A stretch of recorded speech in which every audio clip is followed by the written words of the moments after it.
Hello friends, ये है इस ड्रामे का पार्ट 2। अगर आपने पार्ट 1 नहीं देखा तो लिंक डिस्क्रिप्शन में दे दिया है। पिछले वीडियो में दिखाया गया था कि शाओ यांग शुलू को ऑफर देती है कि वो उसे 1 मिलियन युआन दे, इसके बदले वो चैंगी को छोड़ देगी और अपने बेटे को लेकर यहाँ से दूर चली जाएगी। लेकिन शुलू इस ऑफर को एक्सेप्ट नहीं करती तो शाओ यांग लिटिल शाओ को लेकर वहाँ से चली जाती है। जब चैंगी वहां आता है तो शाओ यांग लिटिल शाओ को लेकर जा चुकी होती है, लेकिन कहां उसे पता नहीं होता। तो वो असिस्टेंट को कॉल करके शाओ यांग का पता लगाने को कहता है। असिस्टेंट शाओ यांग का पता लगाकर चैंगी को एड्रेस सेंड कर देता है। चैंगी उस जगह पहुंच जाता है और कहता है कि तुम्हें क्या लगा, तुम यहाँ मेरे बेटे को लेकर छुप जाओगी और मैं तुम्हें ढूंढ नहीं पाऊंगा। ये कहते ही वो बिल्डिंग के अंदर जाता है तो देखता है कि घर का दरवाजा खुला हुआ है। तो वो बिना नॉक किए घर के अंदर जाता है तो लिटिल शाओ शाओ यांग से कहता है कि मॉम प्लीज आंखें मत खोलना, मेरे पास आपके लिए एक सरप्राइज है। ये सुनकर चैंगी रुक जाता है और चुपके से उनकी बातें सुन रहा होता है। लिटिल शाओ मॉम के लिए ब्यूटी प्रोडक्ट्स ऑर्डर करता है। ये देख शाओ यांग खुश होती है और लिटिल शाओ से कहती है कि वाओ, तुमने ये मेरे लिए खरीदा।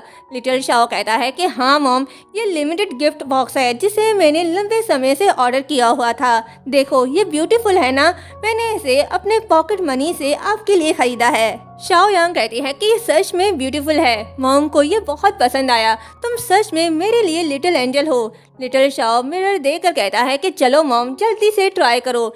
शाओ यांग प्रोडक्ट यूज करने लगती है। चैंगी दूर खड़ा उसे प्यार से देख रहा होता है और मुस्कुराने लगता है। शाओ यांग कहती है कि ऐसा लगता है इसे यूज करने के बाद मेरा फेस लिटिल शाओ की तरह कोमल और इलास्टिक हो गया है। लिटिल शाओ कहता है कि मेरी मॉम इस दुनिया की सबसे खूबसूरत मॉम है। शाओ यांग कहती है कि मेरा लिटिल शाओ भी दुनिया का सबसे प्यारा बच्चा है। वैसे शाओ रुई, ये बताओ तुम मॉम को ब्यूटी ब्लॉगर बनने के बारे में क्या सोचते हो? तुम्हें क्या लगता है मैं एक ब्लॉगर बन सकती हूँ? लिटिल शाओ कहता है कि ऑफ कोर्स आप बन सकती हो, मैं अपनी सारी पॉकेट मनी आपको दे दूंगा। चैंगी को ये बात पसंद नहीं आती। वो गुस्से से दीवार पर पंच करता है और कहता है कि इस लालची लड़की ने अपने बेटे की पॉकेट मनी भी नहीं छोड़ी। ये कहते ही वो जाने लगता है। तभी उसका हाथ कैक्टस प्लांट से टकरा जाता है और प्लांट नीचे गिर जाता है। फिर ये होता है।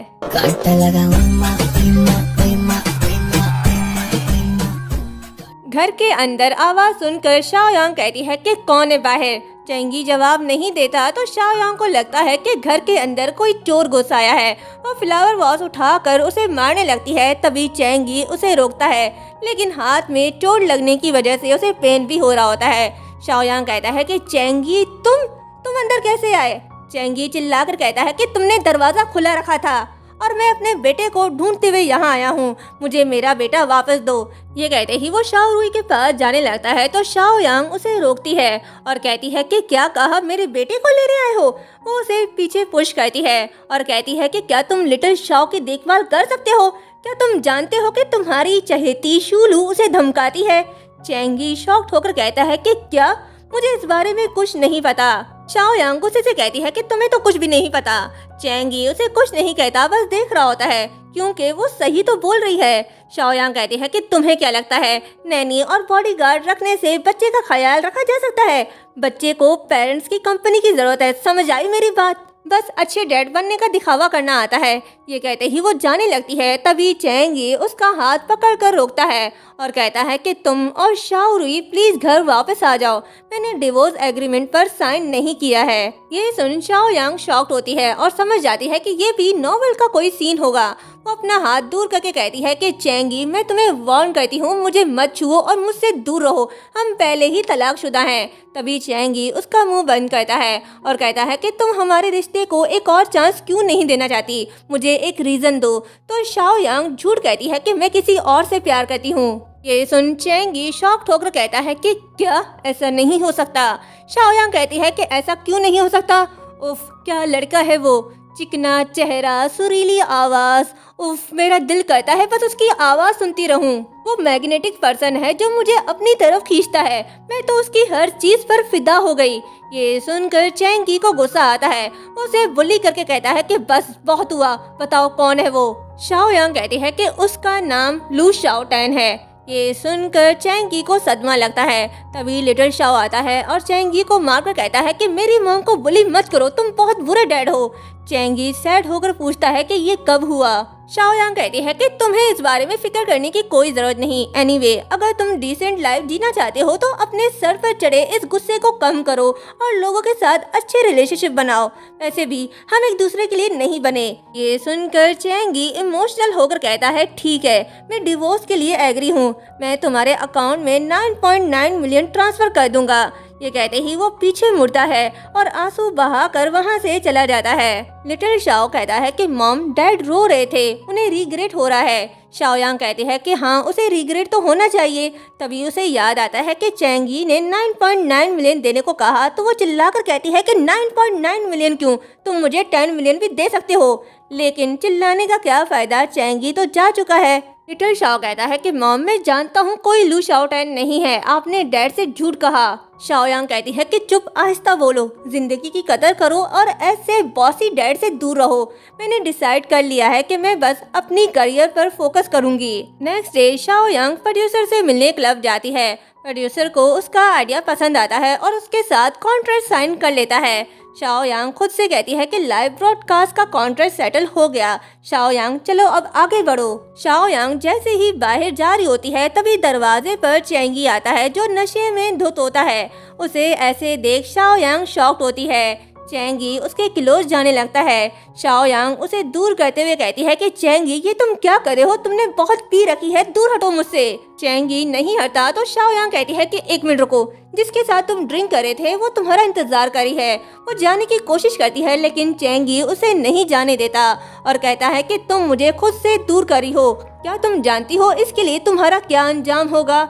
शाओ यांग कहती है कि ऑफ कोर्स मैं जानती हूँ, काश मैं तुम्हें अभी खत्म कर पाती। ये कहते ही वो सिक्योरिटी गार्ड को बुलाती है पर कोई नहीं आता तो वो किसी को कॉल करने लगती है ताकि कोई तो आए उसे बचाने। पर चैंगी उसे मोबाइल छीन कर फेंक देता है।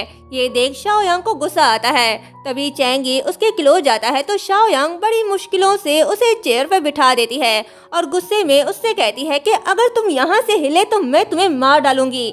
तभी वहाँ गार्ड आता है और कहता है कि रुको, ये तुम क्या करी हो, ये हमारे बॉस हैं और इस क्लब के ऑनर भी। ये कहते ही वो चैंगी को उठाकर ले जा रहा होता है। शाओ यांग वहाँ से जा रही होती है तो गार्ड कहता है कि रुक जाओ, अगर तुम यहाँ से गई तो मैं पुलिस को बुला लूंगा, मेरे साथ बॉस को हॉस्पिटल ले चलो। शाओ यांग ना चाहते हुए भी उनके साथ जाती है। नेक्स्ट सीन हॉस्पिटल का दिखाया जाता है। गार्ड और शाओ यांग चैंगी के होश में आने का इंतजार कर रहे होते हैं। तभी वहाँ शूलू आती है और शाओ यांग को देखकर कहती है कि तुम यहाँ क्या कर रही हो? शाओ यांग कहती है, ओ अच्छा, तो ड्रग देने वाली पर्सन तुम ही हो। शूलू घबरा जाती है और कहती है कि ये क्या बकवास कर रही हो तुम?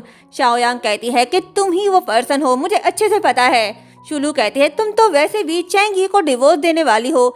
शाओ यांग कहती है मैं भी बहुत टाइम से इंतजार कर रही हूँ तुम दोनों की शादी का, क्योंकि आखिरकार तुम ही उसकी सेकंड वाइफ बनने वाली हो। तभी चैंगी को होश आता है लेकिन शाओ यांग को पता नहीं चलता। वो शूलू से कहती है कि अगर तुम्हें ड्रग देना ही था तो मुझे बता देती, मैं भी तुम्हारा इसमें साथ देती। तभी चैंगी कहता है कि तुम ये क्यों पूछ रही हो? ये कहते ही वो शाओ यांग के पास जाता है और कहता है कि क्या तुम ये अपने लवर को देना चाहती हो या एक नए लड़के को पसंद करने लग गई हो? तुम्हें किसी भी लड़के से प्यार क्यों ना हो जाए, मैं तुम्हें नहीं छोड़ने वाला। शाओ यांग कहती है क्या तुम्हें बस बुली करना आता है? तभी चैंगी उसका गला दबाकर कहता है कि मैंने तुमसे कहा था कि किसी और के बारे में सोचने की जरूरत नहीं और ना ही मैं तुम्हें छोड़ूंगा।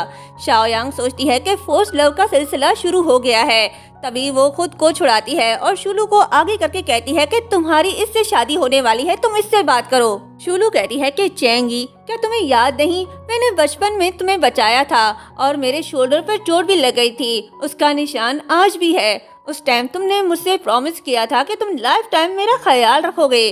शाओ यांग कहती है कि चैंगी इस निशान को देखो, ये निशान तुम्हारे प्यार की निशानी है। ये कहते ही वो उसके स्कार को टच करती है। तभी वो पेपर उड़ जाता है और शूलू का झूठ सामने आ जाता है। चैंगी कहता है कि तुमने मुझसे झूठ कहा।